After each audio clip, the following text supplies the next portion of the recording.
Hello friends, வாழ்க வளமுடன், வாழ்க வளமுடன், வாழ்க வையகம், வாழ்க வையகம், வாழ்க வளமுடன். Good morning, happy morning, wonderful morning, happy happy happy. இது சுட சுட முட்டை தோசை, கோதுமை மாவில் செஞ்ச தோசை. அதில் ஒரு தோசைக்கு ஒரு முட்டை ஊற்றி செய்வாங்க. இது சாம்பார், முள்ளங்கி சாம்பாருக்கு தொட்டுக்கிறதுக்கு சைடு.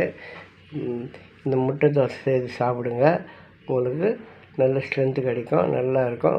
இந்த முட்டை அந்த அந்த ஆம்லெட் வாசனை உங்களுக்கு வரும். அந்த தோசை துண்டு சுட துண்டுக்கு வைக்கும்போது, பிளேட்டில் வைக்கும்போது உங்களுக்கு ஆம்லெட் வாசனை வரும், நல்லாயிருக்கும். அந்த வாசனைக்கே நீங்கள் சாப்பிட்லாம். ரொம்ப டேஸ்ட்டாக இருக்கும், நல்லாயிருக்கும். முட்டை தோசை முட்டை ஊற்றி சாப்பிடுங்க. தேங்க்யூ. இப்போ